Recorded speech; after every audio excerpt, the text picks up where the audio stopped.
अस्सलाम वालेकुम। आज है मुजम्मिल दी भाई हैप्पी बर्थडे। ये धरती ते बोझ आया उस टाइम केरी तारीख आई 2/4/1998। ये 1998 ते 99 हले अखा वर्ल्ड कप तो पहलो धरती ते बोझ आया ता हिर गया 99 वाला वर्ल्ड कप।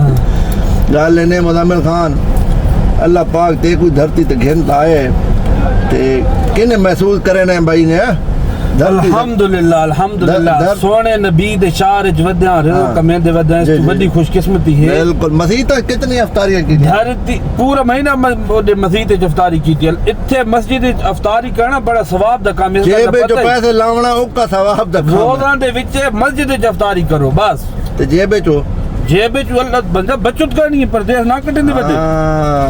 ये गल ये बंदे कामयाब हैं। असां कोनन असां जनाब अली बड़े 5 स्टार होटलां ते रोज़े खुले ने। अच्छा हां जेरा किस दिन हरम दे विच मस्जिद नबी दे विच सामने बंगालियां वाले होटल ते फ्री तू जेरा खुले ने रे। हुन तू मेरे को सचार बना बैठा है गामा सचार।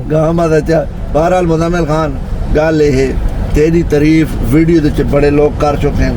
अच्छा तेरी आवाज सुन के हुन उन्हां को भूल गए नहीं दे रहे अखा दूजे हैं। अच्छा ठीक है ना। बहरहाल लव यू हो गया। सारे लोग किसना मोहब्बत करने हो सारा निक्का बिरा है लगदा सच तो वडे।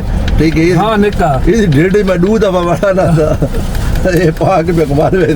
बहरहाल हर बंदे दा अपना अपना होने तो थोड़ा टुकर खाता कर तेरे बड़े गिले आने पर भाई इसको मना करो यार बहुत पसी भूख लगदी है वो तो भाई एडा ढेडी थोड़ा जा वो ढेड हो तो भूख मरना तो है नहीं। मरना तेरा मजा कौन जाए। अगर मेरी गल सुन ये ले मैं मरसा मैं तो सुता न पियो सा चावना लोका नहीं मैंने केरी टेंशन होनी है।